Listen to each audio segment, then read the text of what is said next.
Hey there! So the other day I got an email from somebody who had taken my courses and who follows along here on the channel and the podcast, and she had some questions and wanted some advice for onboarding her first apprentice. I want to say, full stop, this video is 100% not sponsored, but I am going to be talking briefly a little bit about GenM, which is a platform that I've talked about before in the past, and I do have an affiliate link which will be linked down below if you want to save a little bit of money on a membership. I think it gives me some kind of a reward for that as well. Anyway, GenM is a platform that you can go on to find people who are looking for apprenticeships, and I think most of them are college students, but I think pretty much anyone can sign up, and basically you pay one fee for every 3 months, and you get to work with them for 3-month apprenticeships, which are kind of like internships.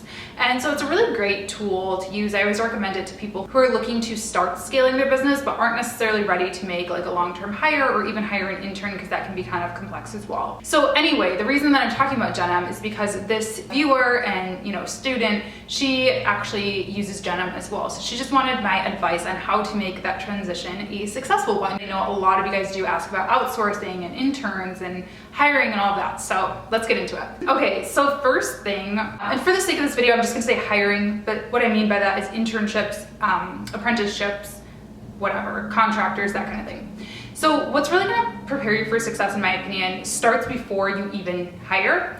And the first thing is really to start documenting your processes. And I know this sounds a little bit crazy if you're just starting as a solopreneur, a freelance blogger, or whatever it is that you are. You might be like, oh my gosh, like it's just me. Why do I need to write everything down? But I'm telling you, it's so helpful for when you do decide to bring somebody on, or if you even just need to bring somebody on, temporarily while you go on vacation or something. It's really nice to have all of those steps down. So meaning, hey, here's how to access our social media scheduling tool. Here's how to schedule a post. Especially all of the things that are unique to your business, because like you can get a training for Hootsuite or Buffer or something online. But like when it comes to, hey, this is how we onboard a new client. This is the document we send them. These are the questions we ask them. Document that in a document. How many times can I say document? Document that somewhere. And even if it's just you recording, sometimes that's easier, like recording a little video or a webcam video, saving those into, Google Drive, Evernote, Dropbox, something like that, so that if you do need them and you do need to make bigger training videos or to send the link to that kind of vault of training materials, you have it there. Because I'm telling you, coming up with that stuff on the spot when you finally hire somebody is like so overwhelming. Don't worry guys, I've been there too, of course.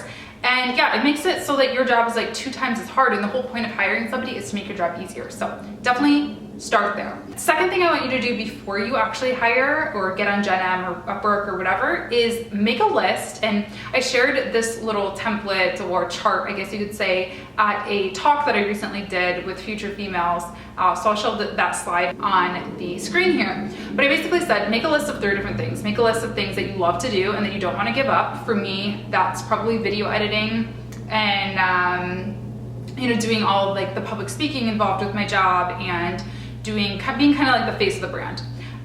Things that you hate to do, which for me, I hate accounting. That was the first thing that I outsourced in my business, is accounting and taxes and stuff like that.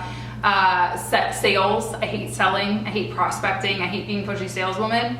And then make a list of things that you would like to do or you would like your business to get involved in, but you just haven't had the time to actually do it yet. So I always use this example, Pinterest. Like, when am I ever gonna get serious about Pinterest?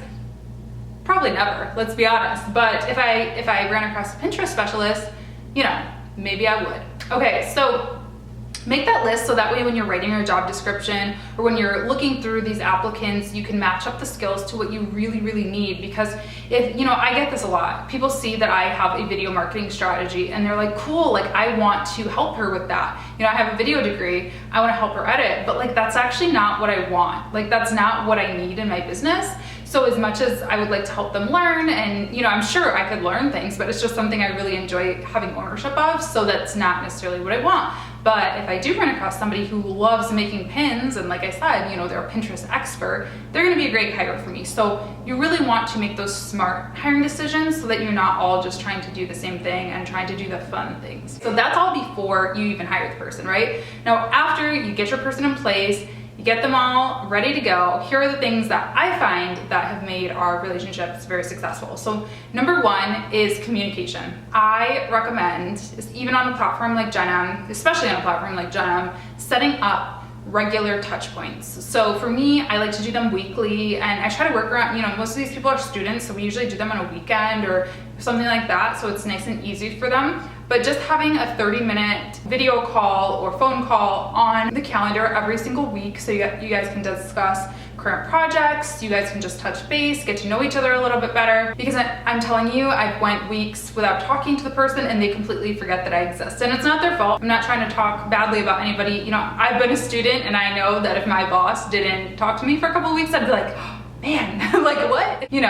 I get it. Like, you're doing other things, you're busy, you have a lot on your plate. Some of these people have jobs too, but it's important to have those regular touch points. Now, if they're like, oh my gosh, I can't commit every single week, then chances are they're not a great hire for you, because if they can't commit to 30 minutes every week, then how are they gonna actually be able to get work done for you? And even if you don't have something to talk about that week, I still recommend meeting, even if it's just for 15, 20, 25 minutes, just to catch up and get to know each other a little bit better. And also with a platform like GenM, the expectation is that in exchange for their work, you're going to help teach them and help them grow their careers as well. So a lot of times if I'm having a really slow week in business, or we're working ahead, we don't really have much to update on, then I'll say, hey, let's make this the you hour. What do you need help with? What do you want to learn more of? Did you learn anything in your classes that you had questions about that I can help with? That kind of thing. So use that time, make sure to communicate, all of that. I also like to use like a Slack room or just Facebook Messenger with them, because I put myself back in my shoes. That didn't make sense. When I put myself back in my younger days shoes, I guess, and my first internship, I was so terrified to talk to my bosses, like to email them or call them or text message them, because they just seemed so big and important, and I didn't want to bother them, which is silly. But put yourself in their shoes, so make communication really easy for them and don't make them feel like they're a bother, And so using something like Slack or Facebook Messenger is just a really accessible way to be there for them, so you can just pop in every couple of days and chat. It's a little bit less scary than having to write a long email or pick up the phone and call you. Number two, this is really about assignments and what type of assignments to offer them. So my recommendation is to start with clearly defined tasks, because I have been like so wrong in this. I'm just such a not carefree, I can actually be very high strung, but to other people, I think I give off carefree, like friendly, fun vibe. So I've made the mistake of being like, hey, why don't you just think about this concept this week? That's your assignment. Or can you do some brainstorming on XYZ? And like, that's really intimidating and not clear, and it's never really ended well. Again, putting myself in their shoes, when I was an intern, that was my first office job ever. Before that I was working retail, where things are like very clearly defined. You basically do what you are told.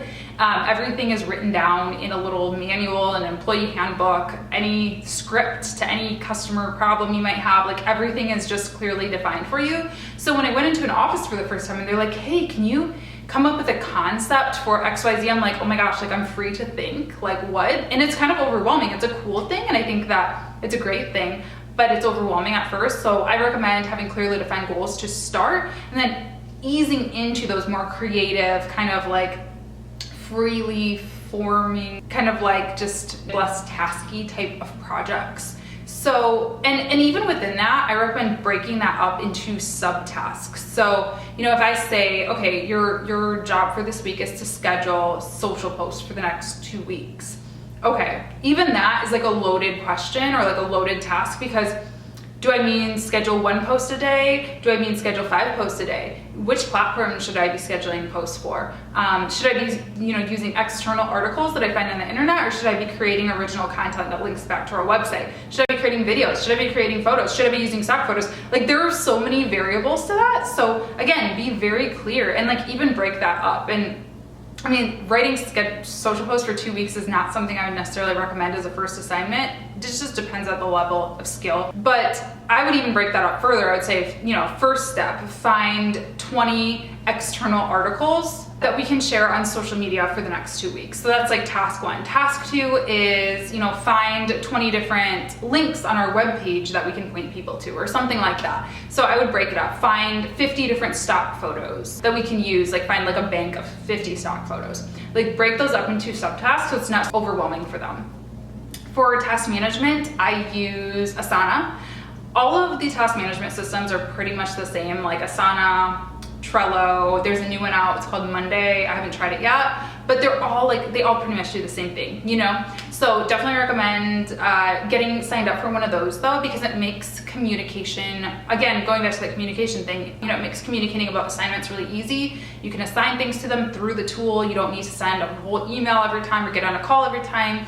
They can mark it done. You guys can ask questions about the assignment in the tool. You can upload files, it's really, really cool. And then last tip is really just to set deadlines, kind of going along with that, these earlier points. Don't be too lax, don't be too chill about it. I've done that before. I've been like, yeah, just get to this when you have time, thinking, in my mind, when I have time for something, that means within the next week or so, generally, not super urgent, but let's get it done. And I've been sitting around and be like, wait a second, I signed that project to that person 3 weeks ago, and I just have heard crickets from them. So, again, it's accountability on both of you guys, because that's not really being a good manager, right? Just forgetting about what you asked of people.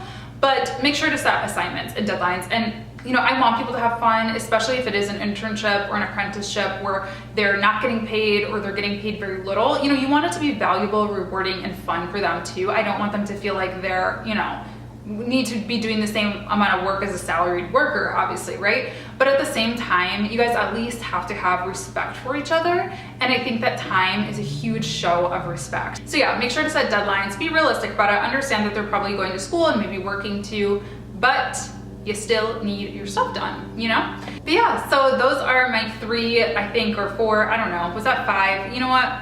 I don't know. Those were my biggest tips when it comes to onboarding an apprentice or an intern or a contractor or a freelancer. I get a lot of questions about outsourcing and hiring freelancers and things like that. I really hope that this was helpful for you guys. If it was, please make sure to thumbs up the video. If you're not subscribed yet, please do subscribe as well. I post videos every single week, primarily about freelancing and social media, but I also post videos occasionally about my life here in Detroit and about travels, which I love to do. So yeah, go ahead and hit that subscribe button, hit the bell if you haven't yet either, so that way you get notified whenever I upload new content. Oh, and by the way, if you enjoyed this episode, make sure to go over to my podcast. It's called the Freelance Friday Podcast. There's an episode, it's episode number 15, called Mistakes I Made as a Boss, that will probably give you a bunch more insight into how to be a good boss when you're running your own business. So it's available on iTunes, on Google Play, on Spotify, Stitcher, pretty much anywhere where you'll listen to your podcast. I'll also have that episode linked for you down below, or you can go to ajourneys.com/podcast/15. Thanks so much for watching.